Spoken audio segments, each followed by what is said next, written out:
Good morning, friends. Today we are learning the 11th standard chapter, that is 11th standard second chapter, that is systematics of living world. What do you mean by systematics of living world?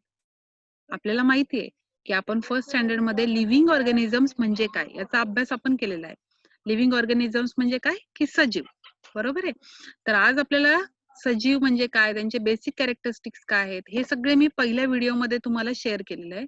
तर ज्यांना हे समजले नसेल त्यांनी please जो माझा पहिला video आहे, फर्स्ट व्हिडिओज आहेत ते तुम्ही बघा आणि त्यामध्ये तुमचा कन्सेप्ट क्लिअर होऊन जाईल. आता आपल्याला सेकंड चॅप्टर स्टार्ट करायचं आहे, that is called as a सिस्टमॅटिक्स of the living organisms. या ठिकाणी बघा, तुम्हाला स्क्रीनवर दिसत असेल की सिस्टमॅटिक्स या शब्दाचा अर्थ काय. What do you mean bye सिस्टमॅटिक्स? Systematics means a specific arrangement of the organisms on the basis of their similarities and the differences. The arrangement of the organisms on the basis of their similarities and the differences is nothing but the सिस्टमॅटिक्स. म्हणजे काय की आपण काय करतो की systematic वेनी ऑर्गॅनिझम्सला arrange करत असतो.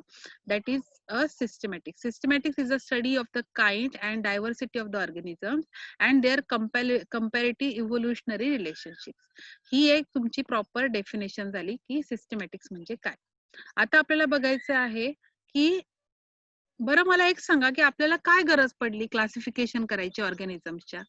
सगळ्यात इम्पॉर्टंट आहे की ह्या वर्ल्ड मध्ये भरपूर सगळे ऑर्गॅनिझम्स प्रेझेंट आहे. तर ह्या सगळ्या ऑर्गॅनिझम्सला आपल्याला आयडेंटिफाय करायचं, ओळखायचं असेल तर आपल्याला एक प्रॉपर पद्धत माहिती असली पाहिजे की ज्या पद्धतीने आपण त्या ऑर्गॅनिझमचं क्लासिफिकेशन करतो. ठीक आहे. तर याच्यामध्ये वेगवेगळ्या पद्धती आहेत क्लासिफिकेशन करण्याच्या. वेगवेगळे सायंटिस्ट आले की ज्यांनी यांचं क्लासिफिकेशन केलं. तर आपल्याला हे स्टेप बाय स्टेप ह्या सगळ्या गोष्टी बघायच्या आहेत ना. यामध्ये सगळ्यात पहिले आपण टर्म्स बघूया काही ज्या आहेत त्या. Taxonomy. Taxonomy means a classification following the certain rules or the principle. टेक्सॉनॉमी हा जो वर्ड आहे हा ग्रीक वर्ड आहे. टेक्सॉनॉमी इज अ ग्रीक वर्ड. या टेक्सॉनॉमी मध्ये आपण काय करतो की ऑर्गॅनिझमचं क्लासिफिकेशन करतो. क्लासिफिकेशन करत असताना आपण स्पेसिफिक रूलचा अभ्यास करतो, रूल्सचा यूज करतो. त्या रूल्सच्या साह्याने आपण त्यांचं क्लासिफिकेशन करत असतो. Then this term is given by the scientist Kendall. So this APD Kendall, this scientist who given the name of the taxonomy. आता बघायचे आपल्याला क्लासिफिकेशन. क्लासिफिकेशन काय आहे? Classification is the arrangement of the organisms और group of the organism in distinct category and in accordance with particular and well established plan. Classification is based on the done on the basis of similarities and differences. आता एवढं मोठं लक्षात ठेवायची गरज नाहीये. Classification म्हणजे काय की ऑर्गॅनिझमचं वर्गीकरण केलं जातं कशाच्या साह्याने? On the basis of similarities and differences. एखाद्या ऑर्गॅनिझम मध्ये किती सिमिलरिटीज आहे आणि किती डिफरन्सेस आहे याच्यानुसार आपण वर्गीकरण करतो. That is known as a classification. आपल्याला क्लासिफिकेशनच्या अनेक पद्धती माहिती आहेत. त्यामधली एक आहे artificial classification. Word itself meaning the artificial. Itself indicate the meaning. Word itself indicate the meaning. Artificial. Artificial म्हणजे काय की असं क्लासिफिकेशन की ज्यांचं तुम्ही नेकेड आईजनी म्हणजे उघड्या डोळ्यांनी आपण ज्यांचं क्लासिफिकेशन करू शकतो ती क्लासिफिकेशन. फॉर एक्झाम्पल आपण म्हणत असू की एखादं प्लांट आहे, त्याचं नॅचरल हॅबिटेट कसं आहे, त्याचा कलर कसा आहे, त्याचं फूल कुठे लागतं, त्याचं पान कुठे आहे, या पद्धतीचं जे क्लासिफिकेशन केलं जातं that is a artificial classification. Artificial classification कळलं तुम्हाला. आता आपण बघूया natural classification. Natural classification is based on significant based on the selected, that is म्हणजे हे जे क्लासिफिकेशन आहे ते नॅचरल वेनी केलं जातं. ज्यांचे सिग्निफिकंट कॅरेक्टरिस्टिक्स आहेत त्यांचं क्लासिफिकेशन. जसं बेंथम अँड हुकरचं जे क्लासिफिकेशन आहे that is a natural way of classification. दुसरं आहे फायलोजेनेटिक. फायलो म्हणजे काय असतं? इव्होल्युशनरी. म्हणजे असं क्लासिफिकेशन जे की इव्होल्युशनरीच्या साह्याने केलं जातं. म्हणजे क्लासिफिकेशन करत असताना आपण इव्होल्युशनरी हिस्ट्रीचा विचार करतो. That is called as a phylogenetic classification. ठीक आहे. आता क्लासिफिकेशन हा जो टर्म आहे किंवा हे जे आहे याचा अर्थ काय आहे, कसं क्लासिफिकेशन करतात हे आपण आता शिकलो. आता बघा फायलोजेनेटिक हिस्ट्री जे आहे याच्यामध्ये वेगळ्या प्रकारचं क्लासिफिकेशन केलं जातं. फॉर एक्झाम्पल आर्किया, बॅक्टेरिया आणि यू बॅक्टेरिया हे जे क्लासिफिकेशन आहे हे 3 पद्धतीने केलं गेलं. सगळ्यात पहिले जे क्लासिफिकेशन केलं गेलं त्यावेळेला 3 डोमेन ऑफ क्लासिफिकेशन यूज केलं गेलं. त्यामध्ये first is your archaea, bacteria and you bacteria. आता आपल्याला बघायचं आहे की chemotaxonomy. What do you mean by chemotaxonomy? The classification which is based on the chemicals, that is called as a chemotaxonomy. What do you mean by numerical taxonomy? The classification which is based on the numbers, that is called as a numerical taxonomy. What do you mean by what do you mean by the cladogram? Cladogram म्हणजे काय? असं classification की जे तुमच्या numerical म्हणजे शब्दांच्या अर्थावरून केलं गेलं किंवा न्यूमरिकल डायग्राम्स त्या ठिकाणी यूज केले गेले, नंबर्स यूज केले गेले, that is called as a clado taxonomy. म्हणजे हायपोथिटिकल होतं या ठिकाणी, कुठलंही जे स्टेटमेंट केलं गेलं दॅट इज हायपोथिटिकल. फायलोजेनी, त्यामध्ये इव्होल्युशनरी हिस्ट्री होती. DNA branding, DNA barcoding. What do you mean by DNA barcoding? DNA barcoding is a new method of classification. या ठिकाणी काय केलं गेलं, डीएनए सिक्वेन्सिंगचा विचार केला गेला. म्हणजे एखाद्या ऑर्गॅनिझम्स मध्ये डीएनए कसं आहे त्यावरनं त्याचं क्लासिफिकेशन केलं गेलं, that is called as a DNA barcoding. आता अशा प्रकारे आपण बघतो की खूप सगळ्या प्रकारचं क्लासिफिकेशन आहे. त्याच्या नावावरून आपण लक्षात घेऊ शकतो की कुठलं क्लासिफिकेशन आहे. आता आपल्याला माहिती आहे की क्लासिफिकेशन करत असताना सगळ्यात महत्वाचे 9 जे पॉइंट्स आहेत, अशा गोष्टी झाल्या की ज्यामध्ये 9 पॉइंट्सचं इम्पॉर्टन्स आलं. म्हणजे ह्या जे 9 गोष्टी आहेत त्यांचं त्यांच्या साह्याने आपण क्लासिफिकेशन केलं. ते कुठलं? किंगडम आहे, डिव्हिजन आहे, class, sub class, series, order, family, genus आणि स्पेसिस. ह्या ज्या 9 गोष्टी आहेत, ह्या 9 गोष्टीच्या साह्याने आपण प्लांट्स आणि अॅनिमल्स यांचं क्लासिफिकेशन करतो. प्लांट्स असेल तर आपण प्लांटी बोलणार आहे, अॅनिमल्स असेल तर आपण अॅनिमालिया सांगणार आहे. ठीक आहे. आता हे जे 9 मेन गोष्टी आहेत ना, ह्या तुम्ही पाठ करून ठेवायच्या. What is mean by kingdom, division, class, sub class, series, family, genus आणि स्पेसिस. हा तक्ता जो आहे तुमचा, हा तुमचा पाठच झाला पाहिजे. That is a 9 main important things.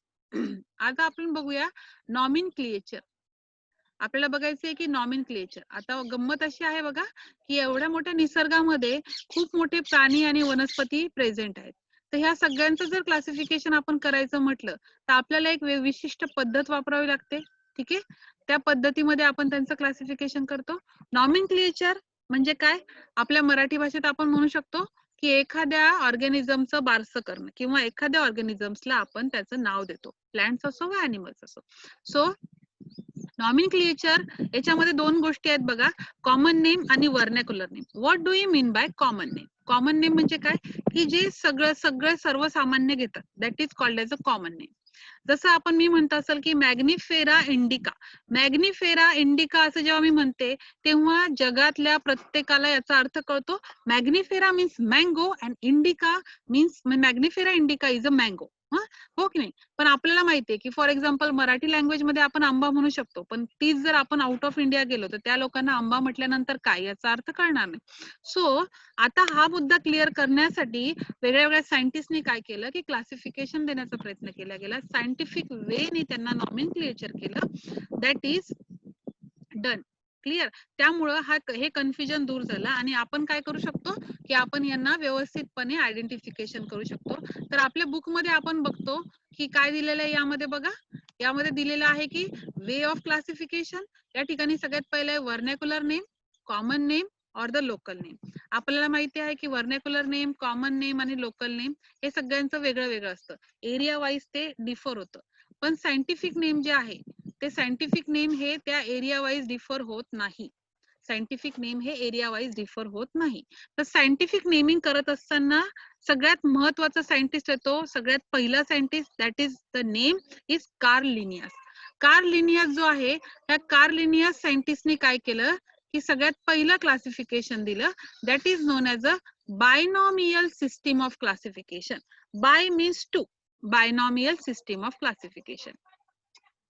तर दोन पद्धतीने क्लासिफिकेशन दिलं गेलं. आता बायनॉमियल सिस्टीम ऑफ क्लासिफिकेशन जे आहे हे याच्यामध्ये प्लॅन्टी आणि ॲनिमालिया असंच बोलल्या गेलं. पण काय झालं की याच्यामध्ये असे जे प्लांट्स होते ज्यांच्यामध्ये भरपूर डिफरन्स होता. ॲनिमालियामध्ये असे होते की ज्यांच्यामध्ये वेगळे वेगळे होते. असे ॲनिमल्स होते की जे फक्त हर्ब खातात. असे ॲनिमल्स होते की जे फक्त मांस मटण खातात. सो त्यांना कुठे ठेवायचं, यांचे वर्गीकरण कसं करायचं यामध्ये कन्फ्युजन झालं. मग आपला दुसरा सायंटिस्ट आला, that is R.H. Whittaker. R.H. विटेकरनी 5 किंगडम सिस्टीम ऑफ क्लासिफिकेशन दिलं. ते आपण पुढच्या लेक्चर मध्ये बघणार आहोत. तर आता आपण बघूया की सगळ्यात पहिले बायनॉमियल नॉमेनक्लेचर करत असताना त्यांचे कुठले रूल्स आहेत. त्या रूल्स नुसार काय क्लासिफिकेशन करतात.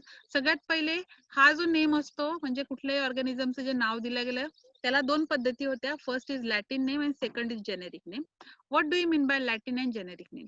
हे काय आहे माहितीये का? लॅटिन नेम ही म्हणजे एक पद्धत आहे नाव देण्याची. एखाद्या ऑर्गॅनिझम्सला नाव देण्याची एक पद्धत आहे. त्याच्यामध्ये दोन गोष्टींचा विचार केला जातो. या ठिकाणी बघा मी हायलाइट केलेला आहे मॅग्निफेरा इंडिका. मॅग्निफेरा इंडिका हे तुम्हाला दोन गोष्टी इटालिक दिसत आहेत. आता हे कसं लिहिलं गेलं याचा आपण अभ्यास करूया. Generic name is a simple noun. Generic name हे सगळ्यात पहिले सिम्पल नाउन असतं. याच्यामध्ये it should be come first and begin with a capital letter. Generic name आता मॅग्निफेरा जे आहे हे जेनेरिक नेम आहे. हे कसं आहे कॅपिटल लेटरनी स्टार्ट झालेलं आहे. एम जो लिहिला आहे तो कॅपिटल लेटर मध्ये आहे. जेनेरिक नेम आहे ते. A specific if a specific word is descriptive adjective which should be come later and begin with a small letter. आता जे आहे स्पेसिफिक फॉर एक्झाम्पल इंडिका, इंडियाचा आहे म्हणून इंडिका. तर त्याचं काय आहे स्पेसिफिक वर्ड आहे. हा कसा आहे स्मॉल लिहिला गेला. Scientific word that is underline when hand written. आता जो सायंटिफिक वर्ड असेल याच्यामधला मॅग्निफेरा इंडिका हे जे आहे हे जर पण आपण लिहित असू हँडरायटिंग मध्ये त्यावेळेला आपल्याला अंडरलाईन करायचं आहे. जेव्हा पुस्तकामध्ये ते असेल त्यावेळेला ते इटॅलिक असतं. क्लिअर. दुसरं generic name is generic and specific should not have less than 3 characters and more than 13 letters. म्हणजे यांच्यामध्ये 13 लेटर्स पेक्षा जास्त नको आहे आणि फक्त 3 कॅरेक्टर्स असले पाहिजे. क्लिअर.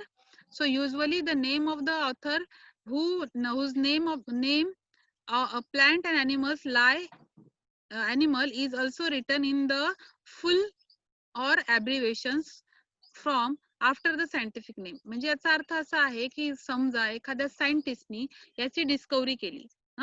त्या ज्या पर्सनचं नाव आहे त्यात शेवटी लिहिलं जातं. L means Linnaeus. आता या ठिकाणी बघा तुम्ही एल लिहिलेलं आहे. L stand for the Linnaeus.